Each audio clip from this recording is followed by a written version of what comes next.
Hello, everybody. This is Angel Ribo, the CEO Confident, and we are here today again with Neville Joffe, the CEO of Biz Wisdom. Hi, Neville. How are you? Hi, Angel. Yeah, great. Thank you.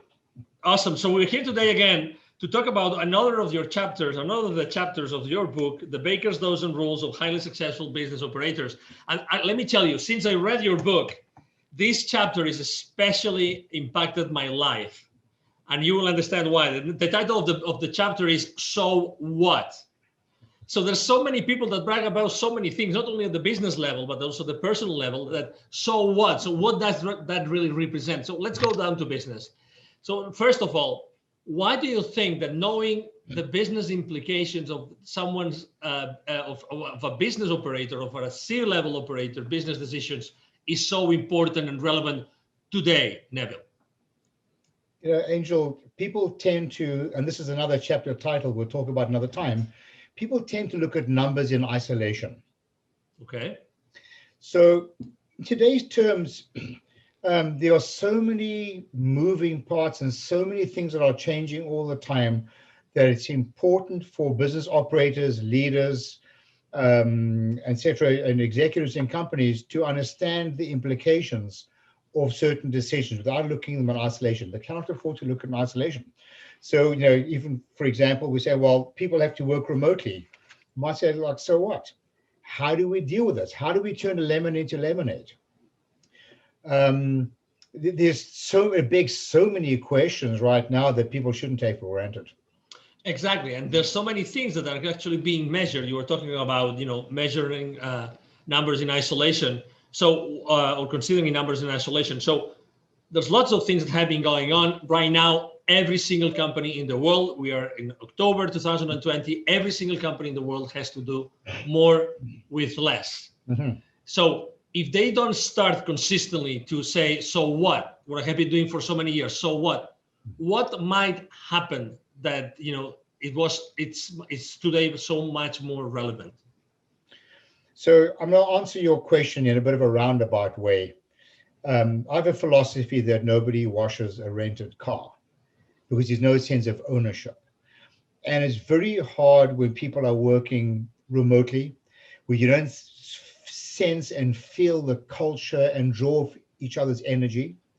So all the more reason now that people are working remotely, that they need to engage people and need to give people a reason to want to come to work other than just a salary check. There needs to be a bigger purpose.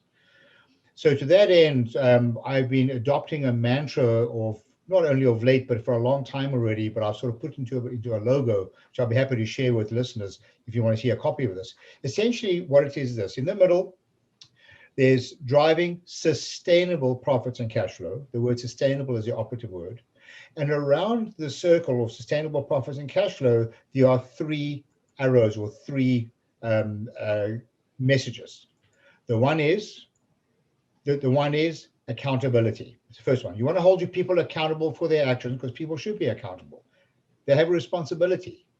You need to engage them and you need to educate them. But it's not fair to hold them accountable if you don't educate them. And if you educate them, then it's reasonable to get them engaged. So to get people engaged in processes takes away this whole notion of the so what, because they don't see numbers in isolation. People will say, well, my revenues are up, and they'll say, okay, so what? What about the profitability? What about cash flow? They may say, well, we've hired more people, we're doing great. We'll say, so what? Maybe we're not being as efficient as we should be. People start thinking at a deeper level, always with a single reason why we're in business, is to drive shareholder value. And everybody should be engaged in that conversation, especially now that they're working remotely. So they don't see their own jobs in isolation. Their job is part of a bigger purpose. Exactly. This book, this is the cover of the book, every single chapter has a very, very interesting structure. So it's basically the chapter itself, and then there's a series of questions. And then there's even, several pages of notes. And I'm reading one of the questions of your So What chapter. For instance, so does your HR department tend to talk about how satisfied your employees are? That's a very charged question.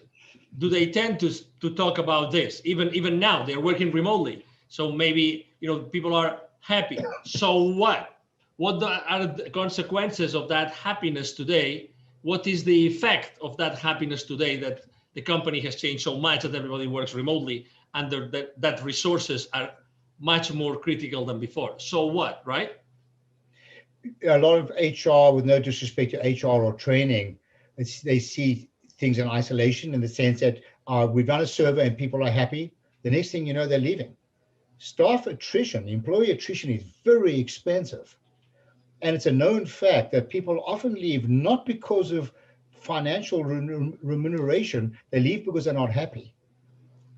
People are significantly more happy in organizations when they're felt needed, when they feel that they are contributing, when they're engaged in decision making. They will put that before money for the most part. Let me ask you another question. Actually, just yesterday, Neville and I were having a conversation with a C-level executive of a very large IT company. And we were having a conversation about the sales force of that particular company. And, he was talking about, how important it is, how all the sales force, the members of the sales force, all those managers and VPs adapt to the new situation, right? So, and some salespeople might say, but I've been here successful for so many years, for 20 years or 30 years, right? So immediately, the question that comes from this level executive, so what, right? So how does that mean that what worked for the last 20, 30 years is going to work now? What's going to be the effect of doing the same thing the same way, right, Neville? Yes, we had a fantastic conversation. In fact, he was talking about the holy grail in business, where if he could get his salespeople to be, rewarded for the success of the customer in relationship to the product or service they sold, that would be a game changer.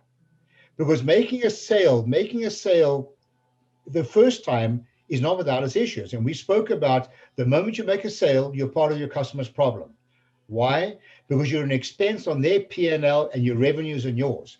And until you can demonstrate that the incremental gain on your customer's P&L will exceed the cost of the product or services, you're part of their problem. And this is a big wow thing, because he kept saying, well, we're employing really highly educated salespeople, engineers. And my first statement to him was, so what? Are they selling profitably, not only for your company, but for the customer? And then he came up with this idea, we should be celebrating the success and profits of the customer. So the whole notion of so what triggers a whole lot of other questions. And everything should lead back to another chapter in the book. We'll talk about it another time, is win-win. It's got to be a win for you, but it's also got to be a win for your customer, and you have to prove it. Otherwise, you're part of their problem, not their solution.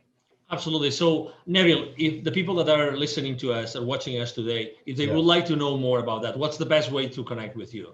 I mean, just email me, Neville, Neville,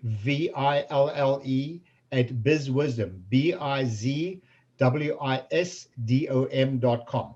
In fact, if you send me a note, I'll be happy to send you a list of the actual questions for each chapter in a soft copy. You can use these to ask some of your employees. I think you can have some very colorful conversations. You bet, absolutely. So thank you very much, Neville, for being with us today. It's been a blessing. You're very welcome, Angel, anytime. Absolutely, thank you. And again, to everybody watching us, thank you very much for being with us today. I am sure that you have enjoyed this conversation with Neville Joffe, the CEO of BizWisdom, as much as we have. And see you soon in our next conversation. Have a wonderful day. Bye-bye. Thanks. Bye now.